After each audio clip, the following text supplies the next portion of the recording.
And also there is different ways that if you have not used Classic System before, you may have a third party come in and do a totally new inventory.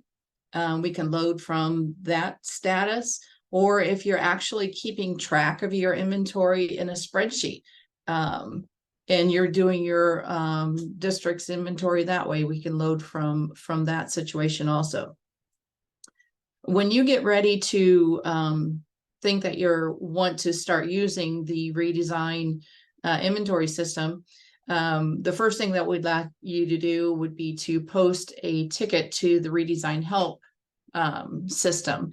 And one of the Meta fiscal team will pick up that ticket. And then we will send you some additional information that we will need, kind of get a feel for where you're at, what you've been doing, how your inventory is, and things like that.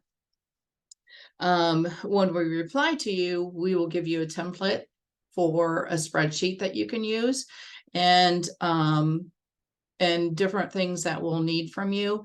And that's what we're going to go over today, is kind of like what we will need from you and how we want that returned to us, like in the spreadsheet. So the imports will go as clean as can be, without hardly any errors, because the cleaner the spreadsheet, the easier it is for you to get loaded into the new design system. Okay. So I'm going to go ahead and share my screen here.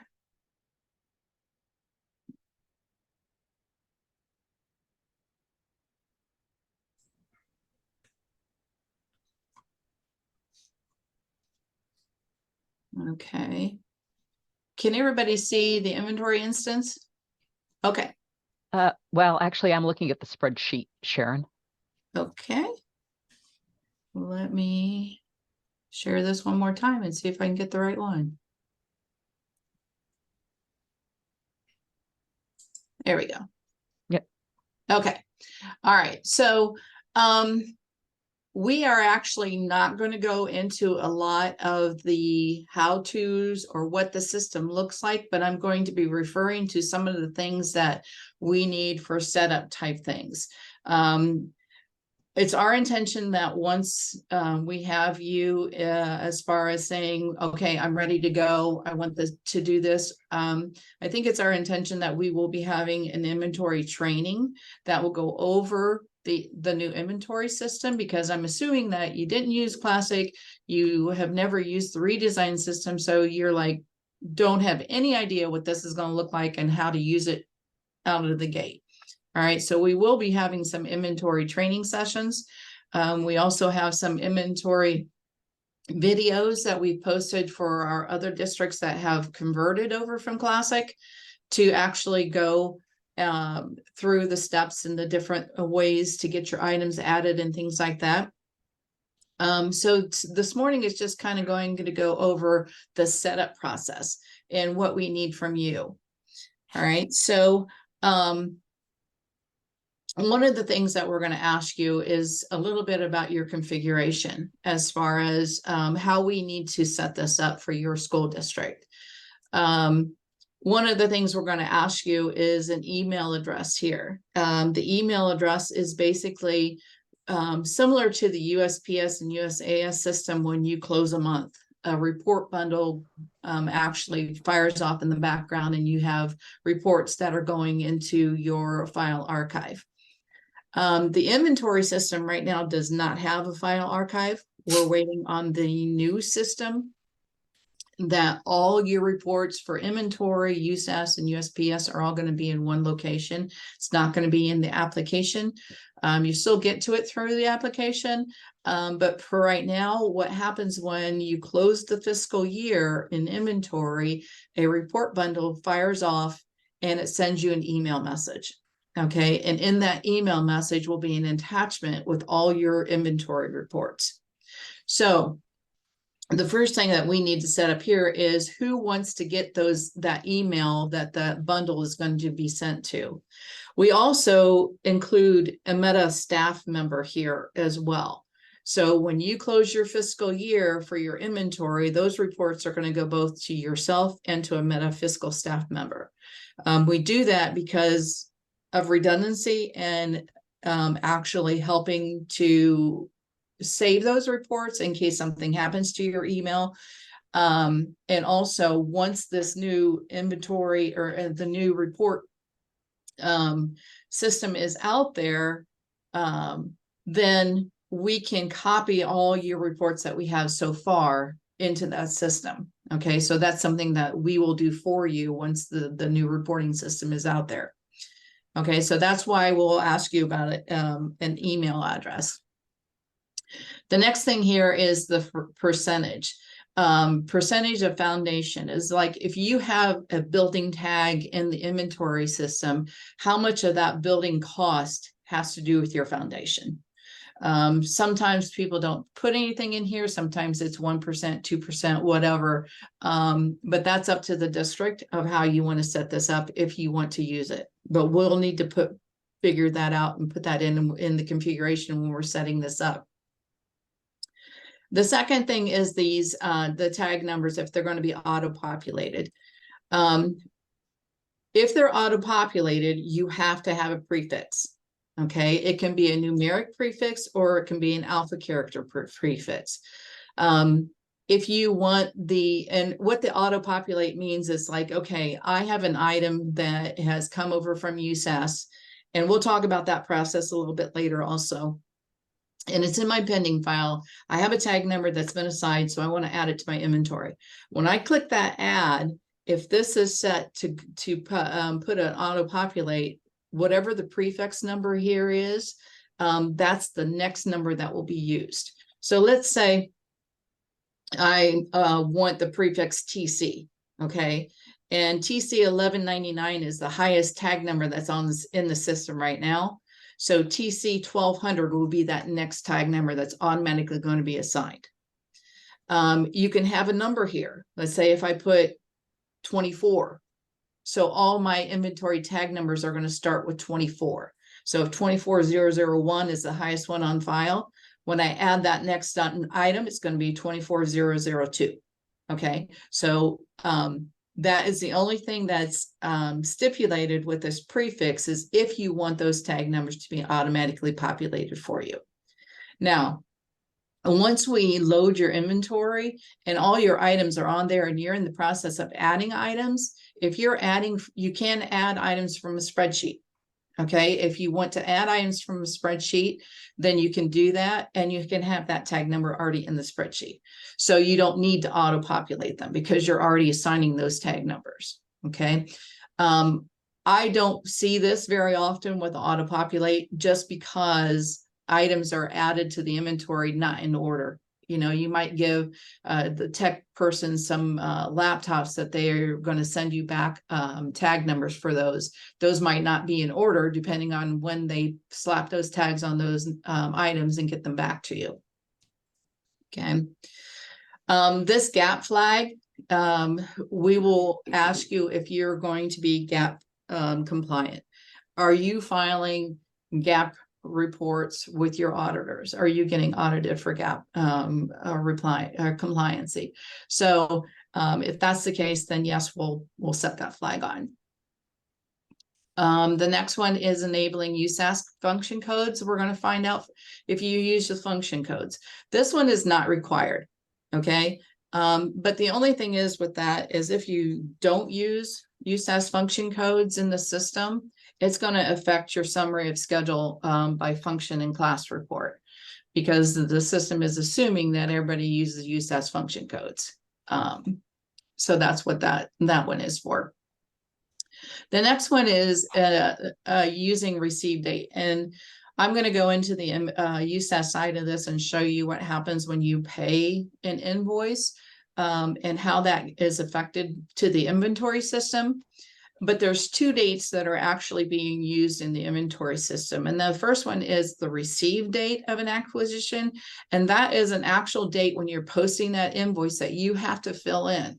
If it's not filled in, it's going to, I think it defaults to the actual invoice date. But if it's different, then you'll have to fill that in. If this is not marked, then the inventory system uses the invoice date.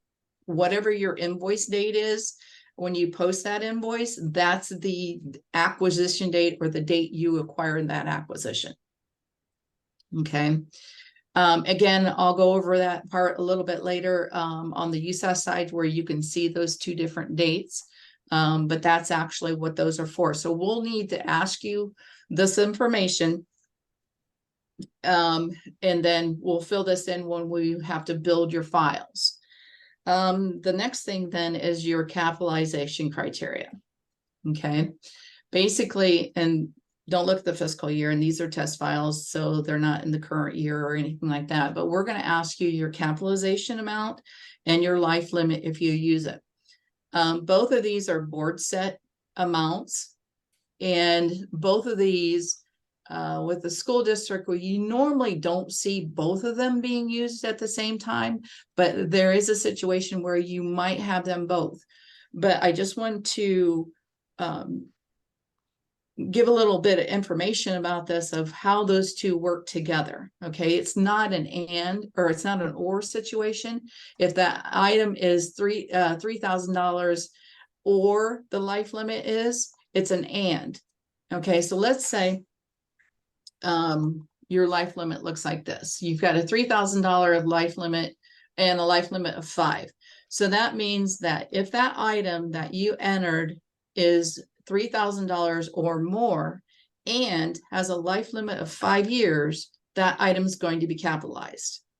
Okay, so we don't see this very often. It's either one or the other.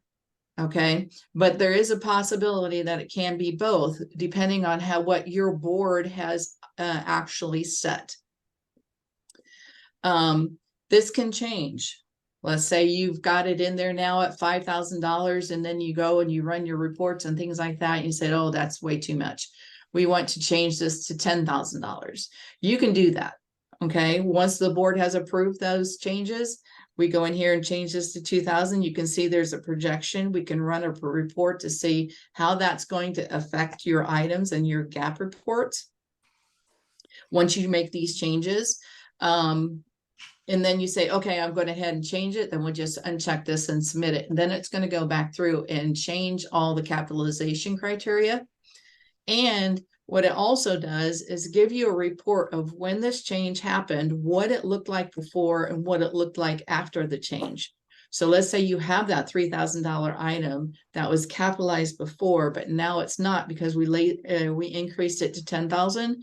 So then it's going to be on that report. So if your auditors come back in the next year and say, whoa, why do these items look really weird?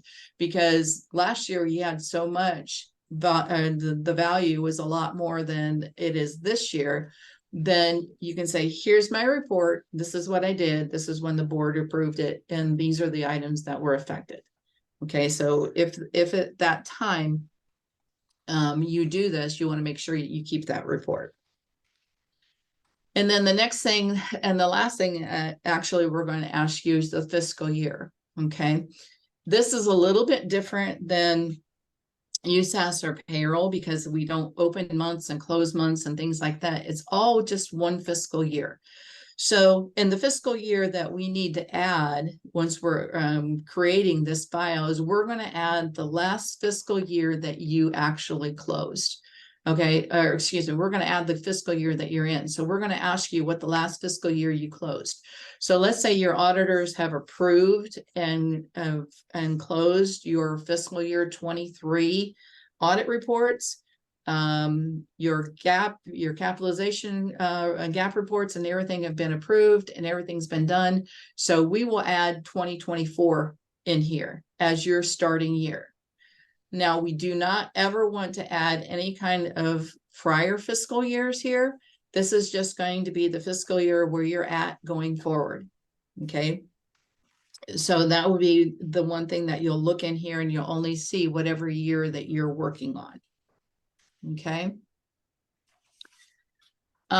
So those are the things that we'll ask you up front. So are there any questions on any of that information before we hit the actual spreadsheet that we're going to be sending you?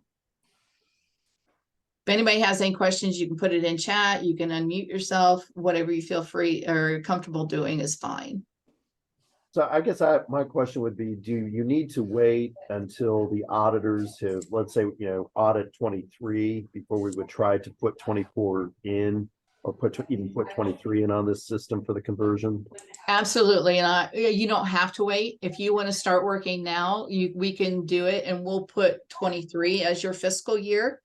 And then we'll load all your 23 data.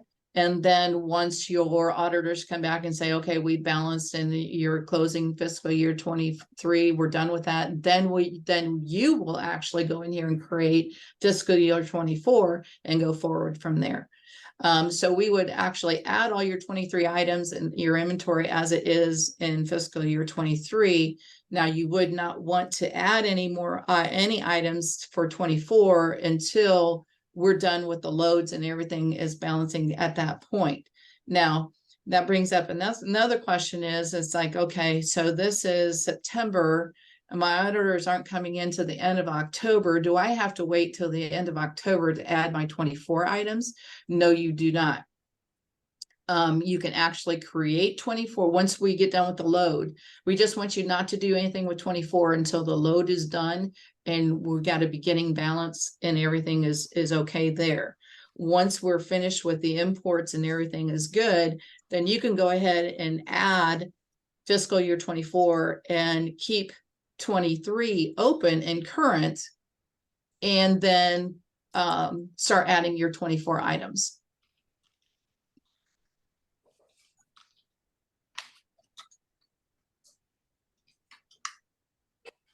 Okay, any other questions? Okay.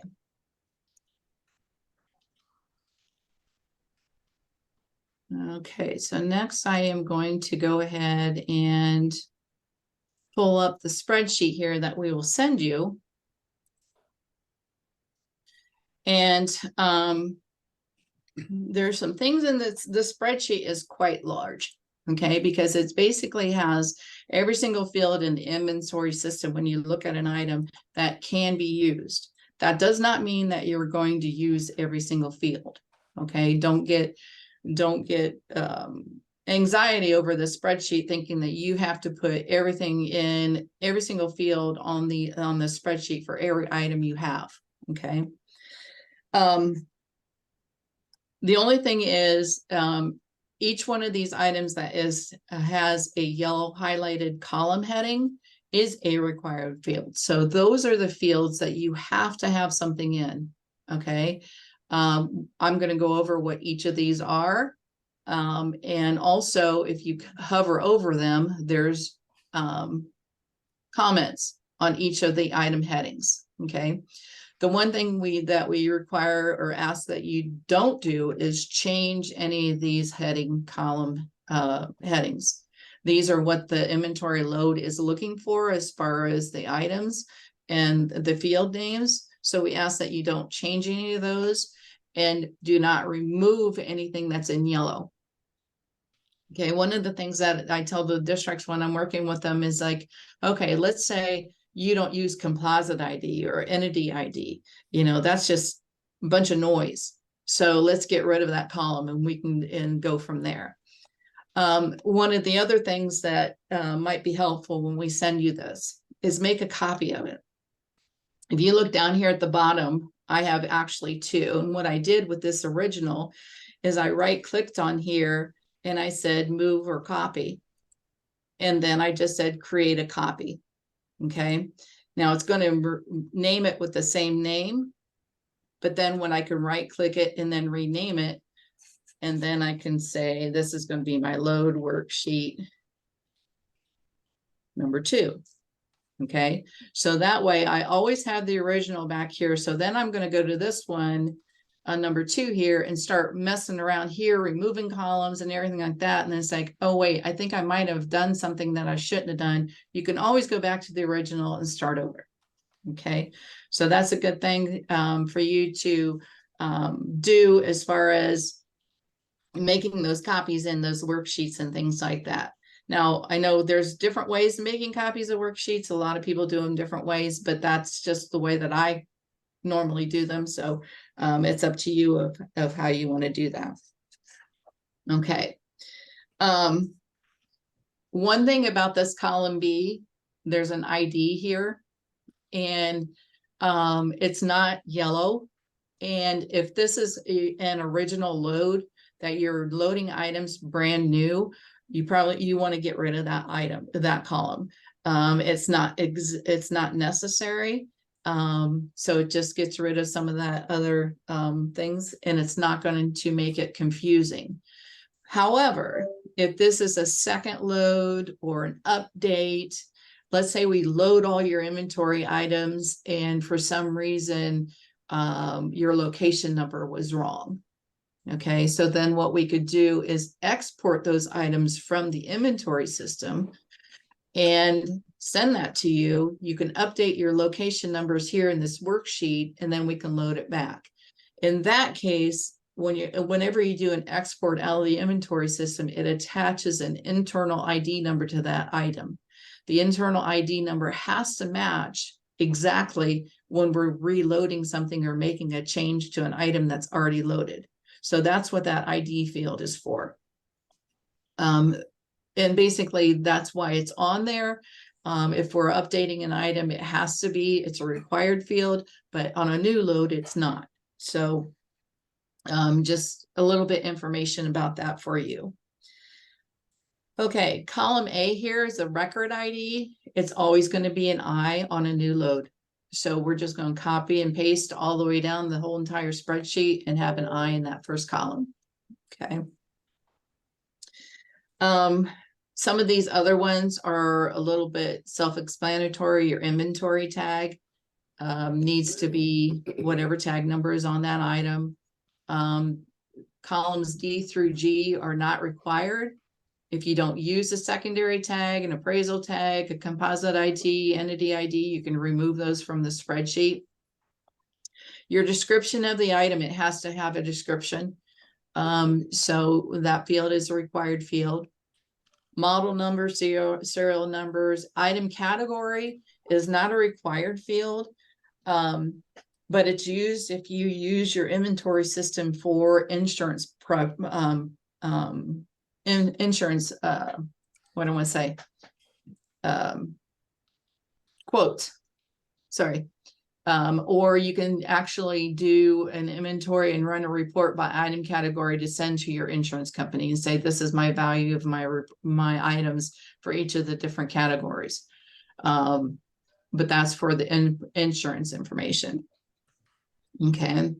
The next one there is the items in the lot. That means, let's say if you bought 15 computers and you put them all under one tag number, they haven't been split out or anything like that. You want to keep them lumped together, or 100 books or something like that. That's what the items in the lot is. So that is a required field. And it's basically, it's used, it's pulled in from the quantity from the PO item also. So that is a required field.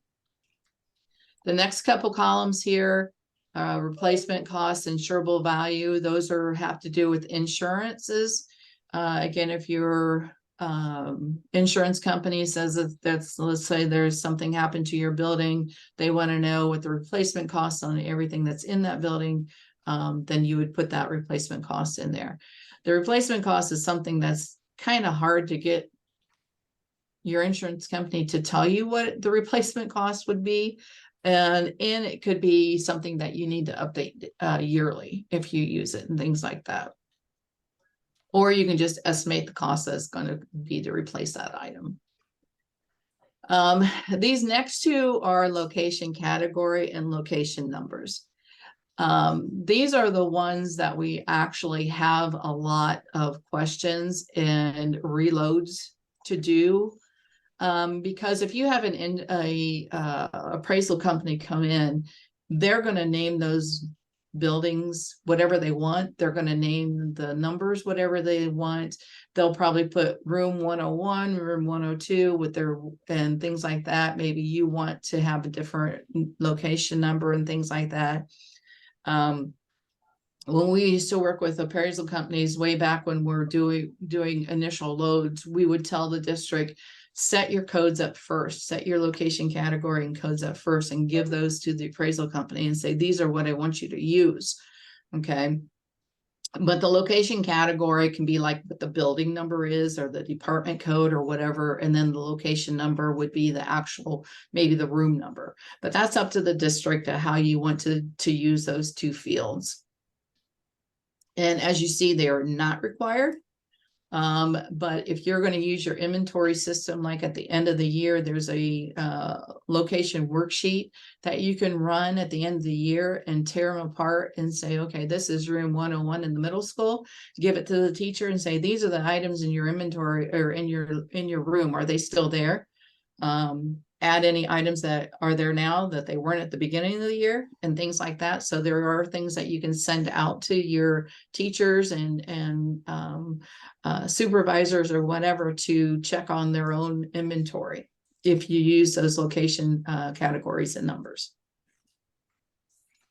Again, organizational unit is not a required field. If you want to use it, you can. Also the status. Now, the status is not a required field when you're doing a load because it's going to default to an active status when we load it. Okay, so that's why it's not required. And if you're doing a new load, why would you load an item that's disposed of or inactive? Okay, so it wouldn't be there to begin with, so you're not going to load it. When you're using the inventory system going forward, then you could dispose of items. So you'll see a disposed of status, a new item. If you want to put in an item, let's say from the treasurer's standpoint, if someone in your office is adding those items, you could put them in as a new item with an inventory tag and assign it.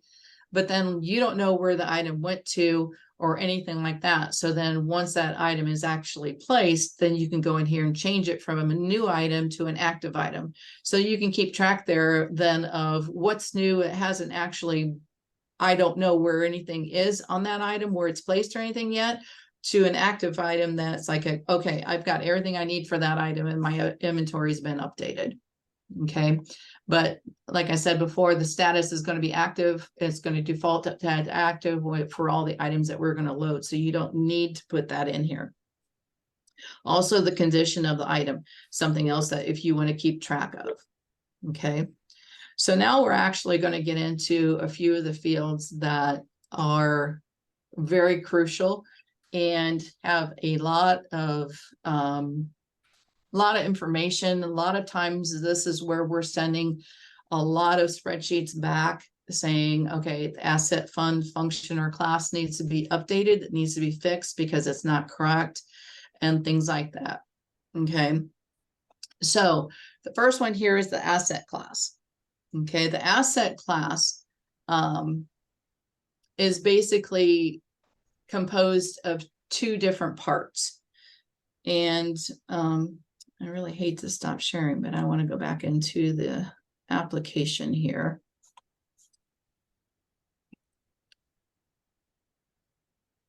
Okay, if I go into core here and then go to my asset classes, these are the asset classes that are defined by the auditor's office, these first two digits. So 01 is the first part of the asset class, and you cannot change those. Also, these are defined. 01 is land and improvements. 02 is anything that has to do with building and building improvements. 03 is a furniture, fixture, and equipment. So when you're looking at that spreadsheet, probably 90% of your items is going to start with an asset class of 03. Okay, because it's all going to fall into this category. You'll probably have some vehicles in there. You might have some books, land, buildings, and things like that. But most of your things are going to be 03.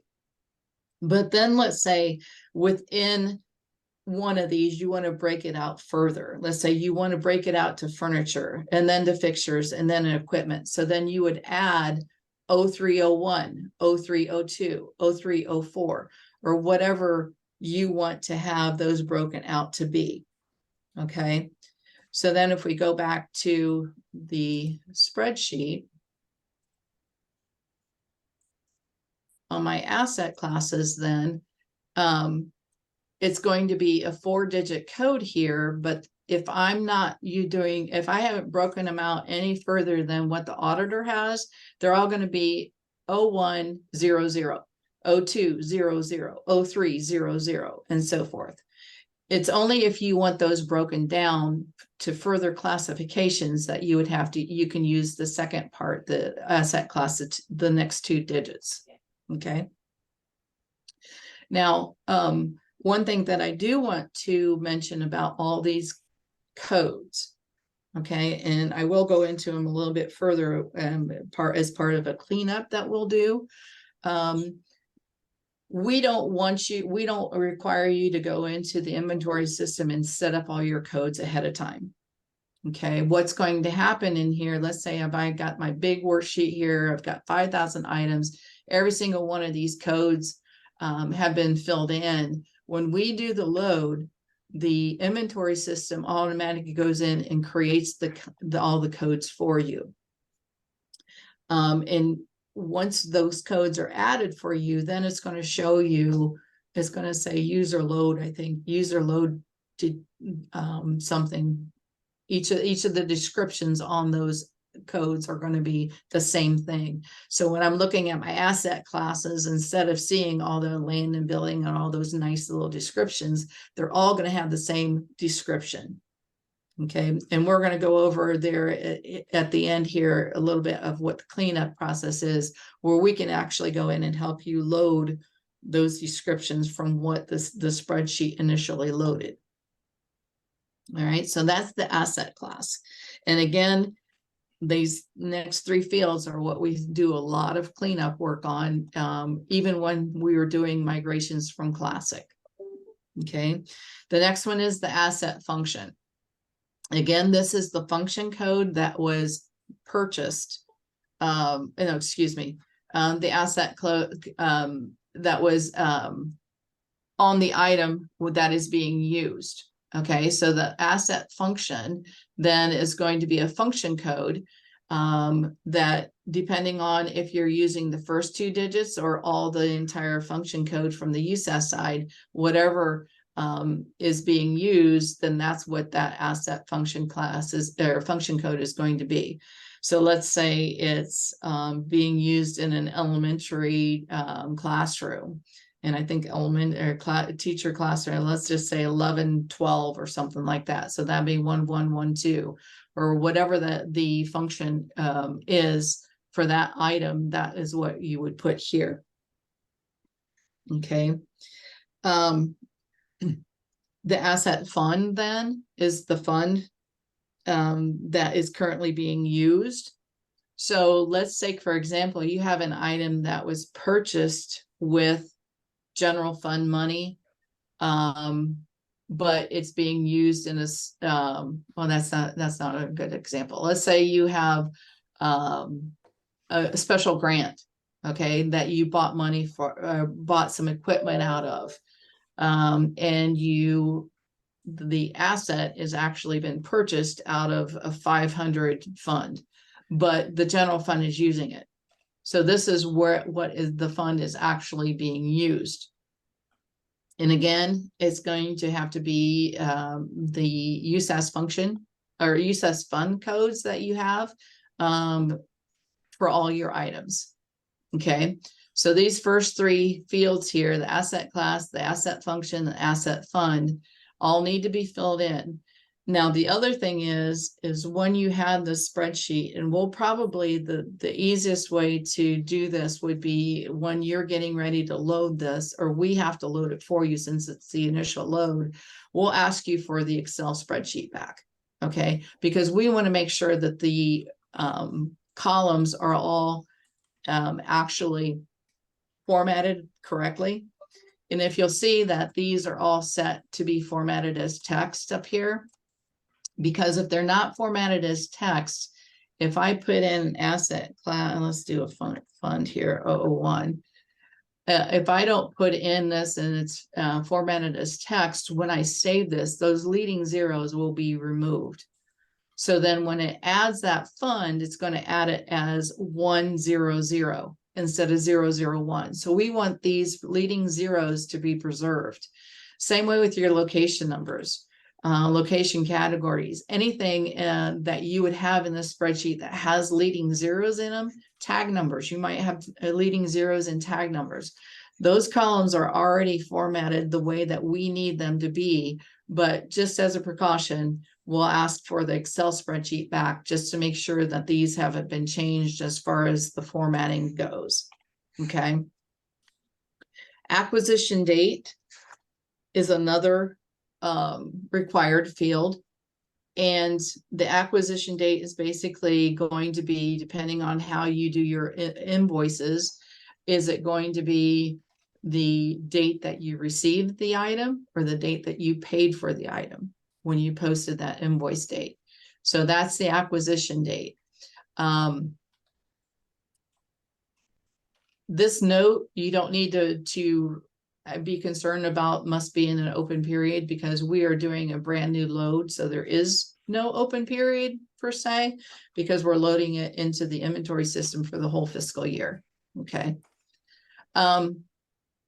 But back to the acquisition date, there's also a depreciation begin date.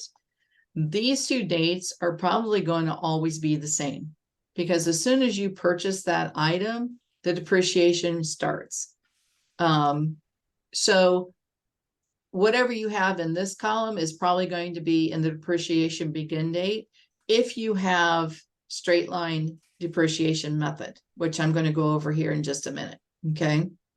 But those two columns need to be filled in, and it's probably going to be the same date as in both columns. Okay, the next thing here then is the acquisition code. Did you purchase it? Is it donated? Is it leased? Or is it other? There's only 4 codes that you can have here, a D, L, O, or P. Most of the times it's going to be P. You bought the item yourself. Some of the items that are donated, I'm not quite sure if they actually are in your inventory system. That depends on the district. And also leased items could be there. But that field is a required field. Again, could be a copy and paste, same thing all the way down the whole entire spreadsheet. Okay, the original cost. One of the differences with the brand new load is this column here, the beginning balance and the original costs. Your beginning balance is required for the gap items, and it basically is, okay, what did that item cost, or what was the beginning item before any depreciation had set in, before you disposed of anything or whatever. The gap reports and the gap system in the inventory has to know where the beginning started, what the beginning balance is for your capitalized items. Now, to me, it's easier for me to say, fill it in for every item, whether it's capitalized or not, because the original cost is probably going to be the same as the beginning balance. So again, once you have that original cost filled in from your spreadsheet, you can do a copy and paste to this column for whatever is in this column here. Okay. So those two again are required fields, and this beginning balance is only accessible with the initial load. So once we do a load and then we send you a spreadsheet, you want to make some changes or something, we cannot load this beginning balance column for you again. There's no changing this field once we do the initial load. So you want to make sure that these two fields are correct when we do the initial load. Now, that's not saying that we can't wipe everything out and start over. We've done that multiple times also, because in our learning process with us, it's just as we're getting things created and okay, this flows a lot easier doing it this way instead of that way. we have wiped out balance. We've had wiped out districts and restarted multiple times. Okay. Next couple of item or columns here are not required. However, depending on what your depreciation method is, which is right here in this column, and this is required. Is it a straight line method or declining balance method would be a D, or no method at all. So there's 3 different ways, and I see my note here isn't. It's kind of, I'll have to fix that in the spreadsheet too, because there's more to that note to show the different ones, that the different options. But however, what I want to mention about the depreciation method is, if an item is not depreciated, you want to make sure that you put an N in there. Okay, so if you have some items that you're just keeping track for inventory purposes or for insurance purposes, you're not depreciating them or whatever, then you make sure you put an N in here and leave it at that, so it doesn't depreciate it. But if that item is depreciated, then you need to have a depreciation begin date. And again, like I said, the acquisition date that's in this column is probably going to be the same thing as your depreciation begin date. So those 2 are going to be the same. Now, also depending on if you have a life limit, if your board has approved $1 and a life limit, then you'll want to put the life limit here of that item.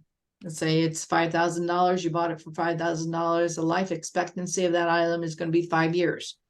So it will depreciate that whole $5,000 over 5 years instead of whatever else you put in here. You could put 20 years. The item's going to, life expectancy is 20 years or whatever. Okay.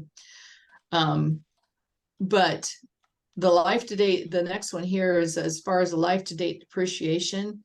That's also, since you're probably loading from an audited report, something that the auditors already have the depreciation set at, they know what the life to date depreciation is in your spreadsheets or whatever you've been keeping up to this point, then we can load that for you also. It's not a required field. I have not tried to load a brand new district with all zeros in the life to date depreciation, then have the system calculate the life to date depreciation. That's something that we can test out to see if what the system calculates matches to what you have. I would say it's probably not going to match. So the best thing to do would to have the life to date depreciation loaded into your spreadsheet when we do the initial load. Okay. Then the rest of these fields are all additional fields that are not required. If you want to keep track of your leased purchases, you can put in the leased information here. Also, physical inventory date, if you want to put that in here.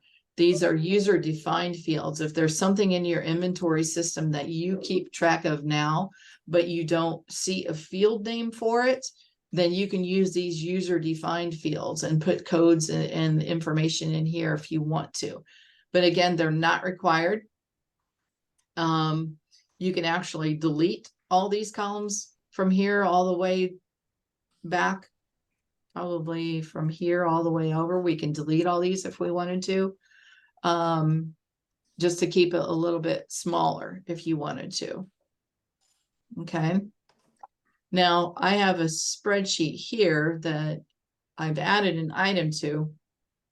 And again, I've just put minimal stuff in here. This is my inventory tag here. It's for a laptop. I've got a model number. I could put the serial number in here also at the time. It's one laptop. My location category is 010. I didn't put a location number in here yet because I'm not quite sure where it went in that building. My asset class, my fund function, acquisition date, and I put $500 on the original cost. So the beginning balance is $500. Depreciation starts on the day that I acquired it. It's got a life limit of 5 years. So I figured 5 years from 2017 is before 2023. So the life to date depreciation's already met. So the beginning balance, the original cost, and it's already fully depreciated. Okay. So those are some of the things, some of the ways that you would add your items to the spreadsheet. Some of the things that if you already have a spreadsheet, that might be items or things in your spreadsheet that are just have to change the column headings, maybe. So like you would have your spreadsheet and you can take that column and copy the whole column down and paste it into the inventory tag, and then paste it into the description and things like that. So there's ways that you can copy and paste from the current spreadsheet that you have into the one that we need. Okay. Okay, do we have any questions up as far as the spreadsheet? When we send the spreadsheet to you and then you'll send that back to us, and then we'll go ahead and get that loaded for you.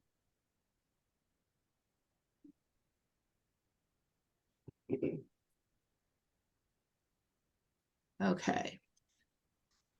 All right, so now I'm going to go ahead and go back to the application and go over some of the things that when I talked about cleaning up after we've done the initial load. One of the things that we can load or we can do is clean up as far as your asset class descriptions. Like I said, they'll all have the same description, and I'm not quite sure if it says user defined load, I think is what it says on, and every description will be the same. So what we will do then is we'll come in here with your asset classes, and we can export this grid to a spreadsheet for you. So we'll export it to Excel spreadsheet. And then once that's created, we'll send it to you.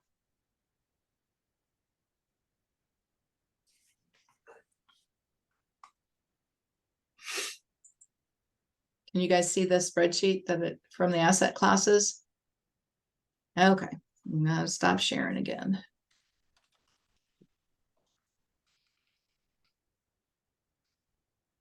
So this is basically what we'll send to you, but all the descriptions will be blank, and then you just type in what the descriptions would be. So if you had, let's say, 50 asset classes here, they'll all be listed here. In column A would be the codes, and then column B would have the same description for everything.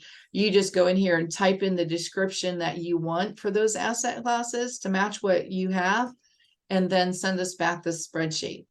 And then once you send us back the spreadsheet, well, there'll be one other column that we'll add back in here because it has to have a code field for us. And we'll load it back into the spreadsheet, or we'll load it into the inventory and update those codes for you. One of the things that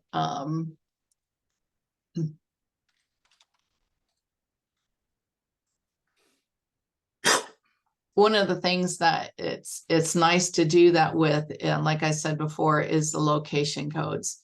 Location codes can be huge. Your location categories, you have the building number, and then the numbers, they can be room numbers, they can be hallways, whatever. So you can have a lot of codes in here. And once we get this loaded, every code's going to have the same thing, not unless the other thing that we could do is load these before we do the import. Okay.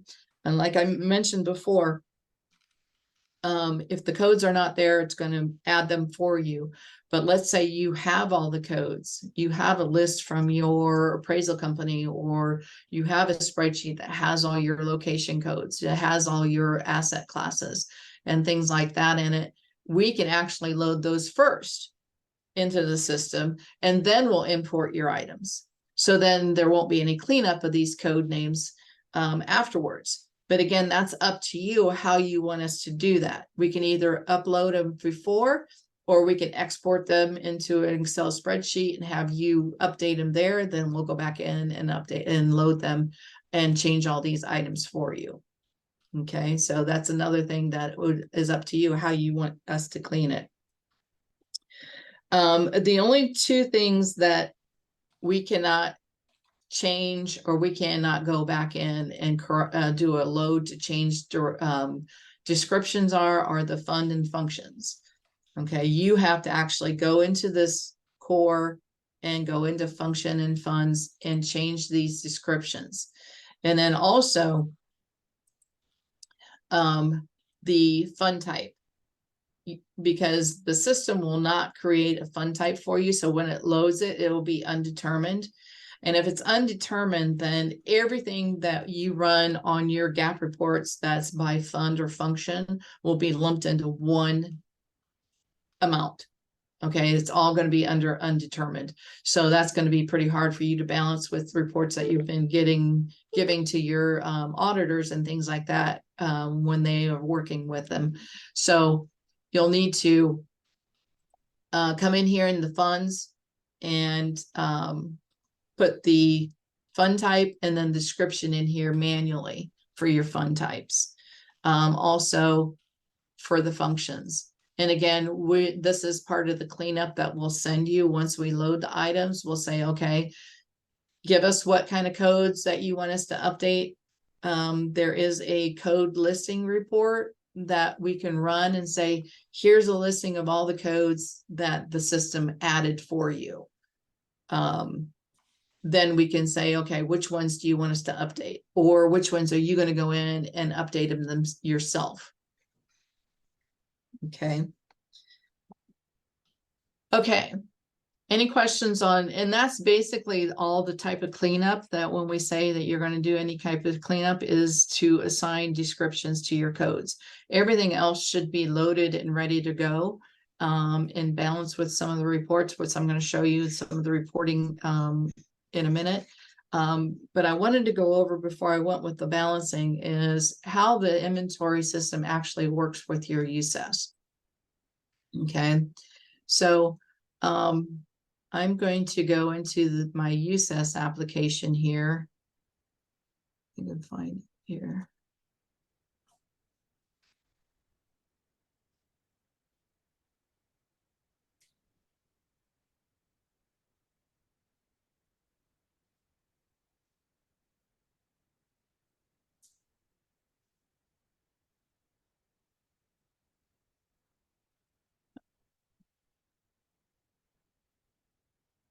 All right, so does everybody see a USES application?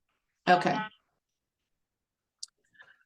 All right, so on the USES application, there's one thing that needs to be set up before the system will automatically start throwing things into a pending file. And when we talk about a pending file, we talk about it's like a holding tank. It's like when you pay an invoice for an item, then that item, let's say, needs to go to your inventory system. So it's going to mark it as an inventory item and it's going to shove it into this holding tank in the pending file. Okay. And then once that pending file, it's in the pending file, you can go into your inventory system and pull those items into the inventory system. Now, for that to be set, there's one thing that needs to be set up ahead of time. And this is in the system configurations. And it says classic integration configuration, but it's really configuration for any inventory system. Okay. And so basically what that does is it says, okay, so I've got a pending threshold of $5,000, which means when I pay an item, it's not an invoice, but an item on an invoice that is $5,000 or more, it's going to throw that item into the inventory pending file if one other thing is met. And this is how you have this check mark. If it's automatic, then anything that you purchase out of 600 level object codes that meets the $5,000 criteria will go to the pending file automatically. Okay. You still have the option when you're paying an invoice to mark it to go to inventory, but all those items will automatically go by themselves. If this is not checked for automatic, then you're going to be prompted on that invoice item if it's paid, if it's something purchased through a 500 object or a 600 object, then you have the ability to mark that to go to the pending file. So this is really important as far as how you set this up, and you got to think about what items you want to bring over to the inventory system. If you want everything into the inventory system, into the pending file, now just because it's in pending doesn't mean that it's going to go into your inventory system. You're the one that controls what goes into the inventory system. This is just going to put everything into that holding tank, into the pending file, if the item is met. So if I want everything in here, I can just set it up this way. So any dollar limit, and then anything under the 500 or 600 object codes, it's going to automatically, or it's going to allow me to choose what I want to put into the pending file. Or if I set automatic, then anything purchased out of 600s, no matter what the dollar limit is, it's going to go to that pending file. Okay, so that is up to the district of how you want this set up. So when I go into a purchase order here, I think I have one marked here.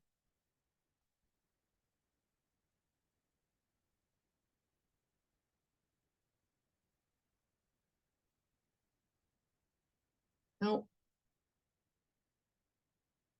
Okay, I'm just going to pull one up here. Let's take a look at this one here.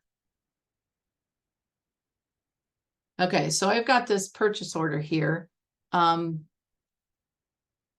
has items that was purchased under the 500 object code. There's $13,000 for this item. They're boxes.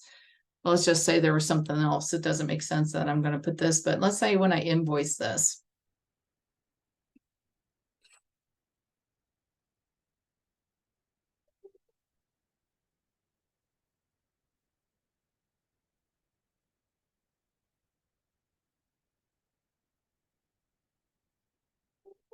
Okay, so when I invoice this, the couple of things that I wanted to draw your attention to is first is the dates.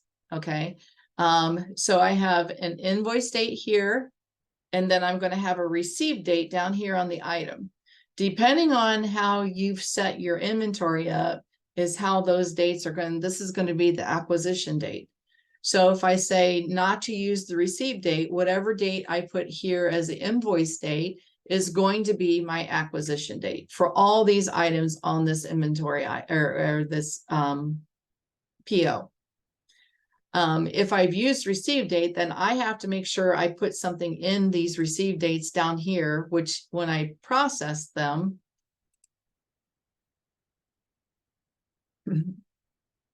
I think it automatically goes to the invoice date once I put an invoice date here. Okay, so the other thing then is inventory system over here. Do I want this to go to my pending file? So I'm going to mark each of these items and say, yes, I want them. And it's only asking me this because this is not a 600. And I did not say to go, and the automatic one is 600. Those will automatically go. But these are 500, so it's asking me, do I want them to go? So I'm going to say yes to put these into my pending file. So those are a couple things on the USAS side that you need to watch for when you're doing these. Now, I know there's something else, and I'm going to rely on my team here as far as SC View goes. There's something in SC View that if you post your invoices through the SC View system to go to the pending file to mark as inventory, there's something in there that you have to set up. And I'm not quite sure what that is because I'm not that familiar with SC View, but there's something in there that you have to set up ahead of time. So make sure that that is set before you start paying items that you want to go into the pending file. Because there's been some of our classic districts that we have migrated over, they went to go pull from pending and there wasn't anything there. because SCView was not marking those as being items that needed to go into pending. Okay.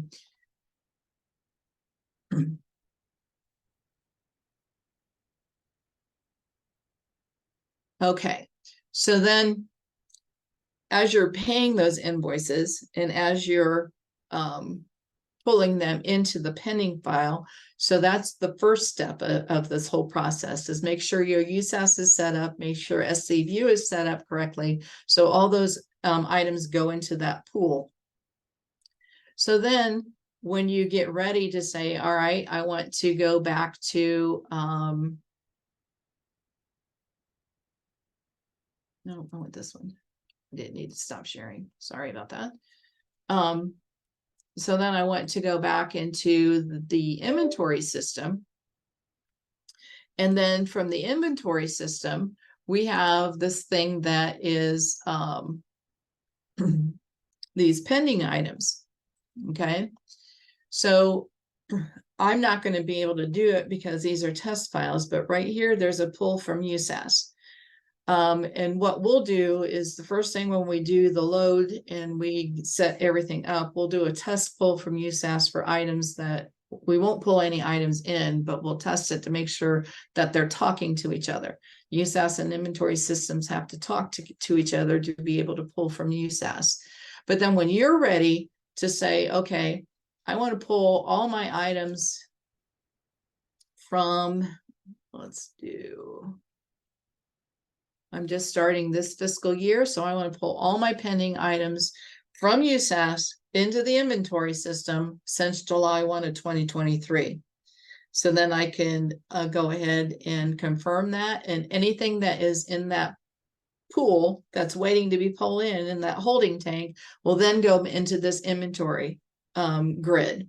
Now, like I said before, just because they're in this grid does not mean you have to add them to inventory. Okay, let's say this item, this item, this item, and this item were things that should not have been pulled in. I can actually delete them. What they're going to do is delete them from this grid, but on the USAS side, they're going to mark them as being rejected. Okay. Once you do a pull from USAS, there's a report that you can do in USAS that says anything that's left in the pending file. And I'll show you where that report is if I can remember where it's at, but it will show all the items that are in your pool waiting to go to USAS.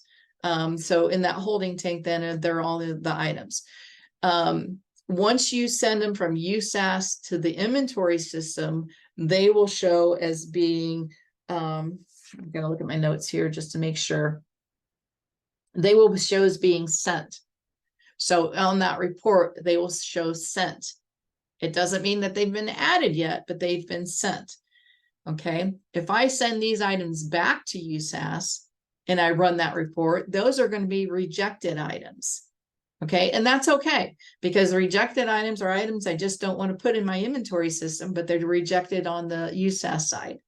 Then once I add an item to the inventory system, then it's going to say posted. Okay, so there's 3 statuses on the USAS side report that's going to be sent, rejected, or posted. When it says posted, they're completely in your inventory system, so you will never be able to do anything. Once I reject these items, if I reject them and I do a pull from USAS again, I can include rejected if I want. Let's say I send them back over and I rejected that item. It's like, oh, I marked the wrong one. Doggone it. I need to add that to the inventory system. So I can do another pull from USAS 7. I can use the same data 7.1 and include rejected, and it will only pull over that one item because I've already pulled everything else over. So it's already marked as sent, but those rejected items will come back over. Okay, so there is a way once I reject an item to pull them back over if I need to, but it's not going to duplicate the ones that are already been sent. Okay, because the USAS system is smart enough to know what needs to be what needs to go over and what doesn't need to be what doesn't need to go over. Okay, so that's how the 2 systems actually work together. Now let's see if I can find that report from the SSD. The SSDT created this report, and it is, let's see, is it inventory or pending? Yeah, there we go. Inventory pending extract. Okay. Even though it says pending extract, it's not going to extract anything. It's what is in your USAS system that's marked as pending that needs to be extracted. So then you can run this report for and see what the status of it is. If it ever comes up, I'm not quite sure why this is so slow.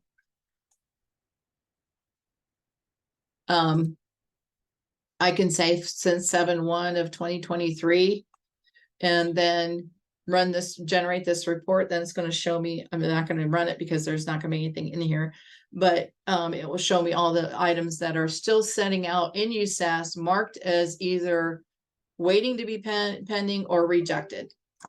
Okay. For you to go through and see if you've gotten all your items and things like that.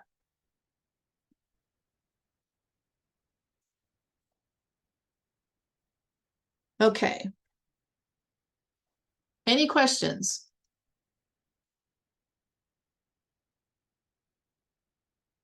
I know I kind of went through that, hopefully not as fast as, so you don't understand what the main thing is when we're going to do these loads.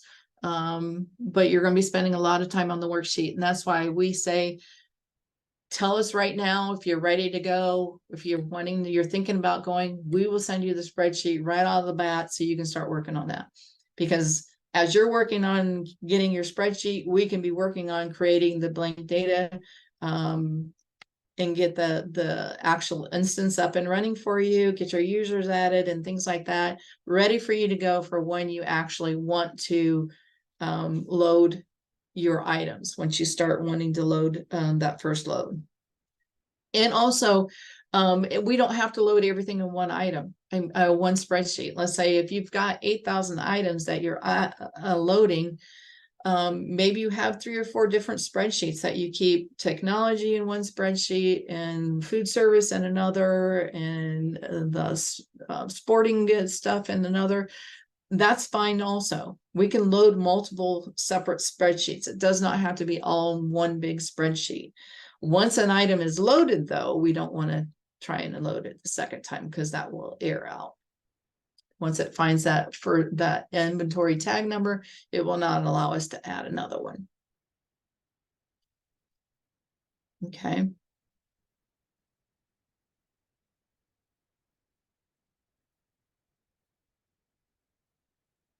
Any questions?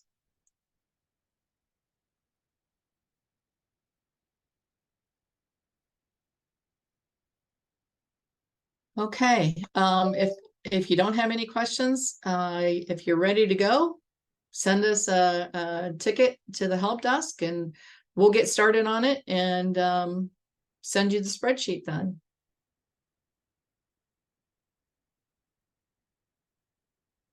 Okay. Well, thank you for attending. And if you have any additional questions that you come up with, just send us questions and the team will get those ready for you and answered. Okay. Have a great day.